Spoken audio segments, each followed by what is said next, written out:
आज ऋषियों ने पूछा कि अच्छा आपने बड़ी सुंदर बात करी, बड़ी सुंदर कथा सुनाई, महाराज एक बात निवेदन और करते हैं कि ये लोग दूसरे जन्म में तो इन्होंने खूब मौज करी और दूसरे जन्म में क्या हुआ, कृपा करके बताया। उन्होंने कहा कि सतानंदो महाप्राज्ञा सुदामा ब्राह्मणो यभूत तस्मिन् जन्मिन् श्री कृष्णम ध्यात्या मोक्षम वापहा। जो सतानंद नाम के ब्राह्मण थे, अत्यंत ज्ञानी, महाप्रज्ञा, महाज्ञानवान, वे दूसरे जन्म में सुदामा नाम के ब्राह्मण हुए और तस्मिन् जन्मिन् श्री कृष्णम ध्यात्वा मोक्षम वापहा, वे दूसरे जन्म में भगवान श्री कृष्ण कन्हैया का ध्यान करते हुए मोक्ष को प्राप्त हुई। देखिए मोक्ष के बारे में पूछा, मोक्ष क्या है? वो कहते हैं इनको स्वर्ग हो गया। तात स्वर्ग अपवर्ग सुख धरई तुला इक संग तूलता ही सकल मिल जाओ लो इक सत्संग।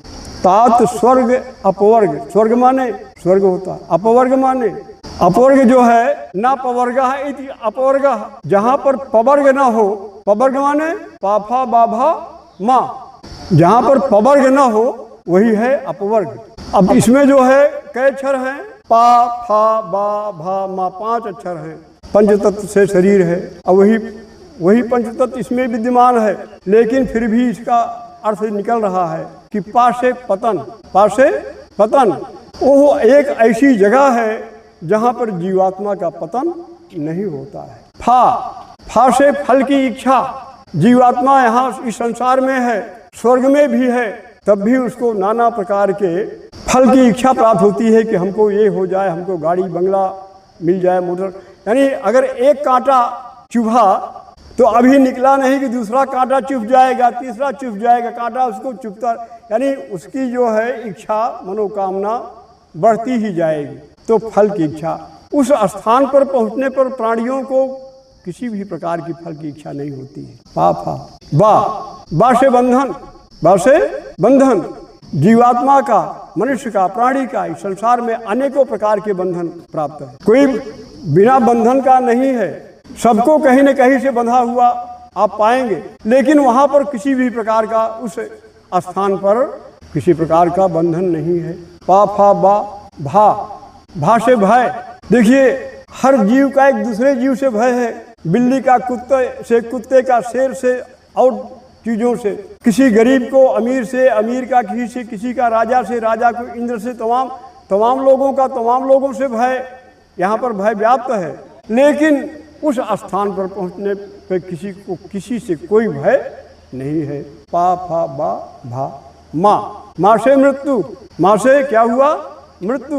वह एक ऐसी जगह है जहाँ पर प्राणियों का, जीवात्मा का की कभी मृत्यु नहीं होती। स्वर्ग में जो है, जो हम स्वर्ग जो होता है जानते हो, जैसे इस जीवन में हमने बड़े से अच्छे पुण्य कार्य किए, जाने अनजाने में हमसे कुछ गलत कार्य भी हो गए, तो हमको अपने अधिक पुण्यों के कारण से हमको स्वर्ग की प्राप्ति हो गई।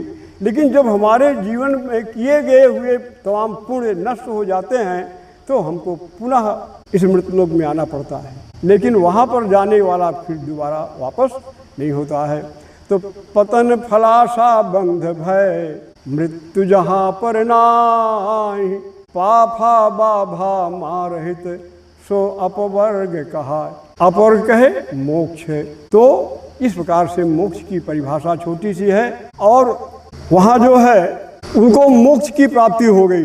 काश भार बहो भिल्लो गुहराजो बभुआ, लकड़हारा जो था वो दूसरे जन्म में गुहराज हुआ, निषाद हुआ सिंहबेरपुर आकर के, और भगवान श्री हरि के चरणों की सेवा करने के बाद मोक्ष को प्राप्त हुआ। उल्का मुखो महाराजो निपो दशरथो भो, उल्का मुख नाम के जो राजा थे दूसरे जन्म में महाराज दशरथ हुए, भगवान श्री राम जी के पिता हुए, लेकिन वे रंगनाथ भगवान की स्थापना करी, इसलिए उनको मोक्ष की प्राप्ति, वैकुंठ की प्राप्ति नहीं हुई कि भगवान श्री राम जी के पिता थे, नहीं।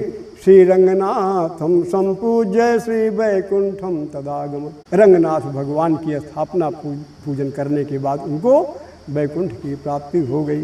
तो धार्मिका सत्य संघर्ष से साधुर्मोर ध्वजो भवत देहार्दम क्राकचैक्षित्वा दत्वा मोक्षं वापहा। सत्य संध धार्मिक साधु नाम का जो बनिया था वो दूसरे जन्म में राजा मोर ध्वज हुआ।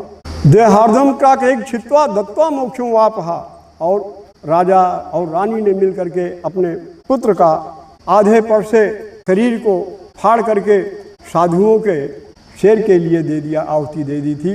इस प्रकार से उसको मोक्ष की प्राप्ति हुई।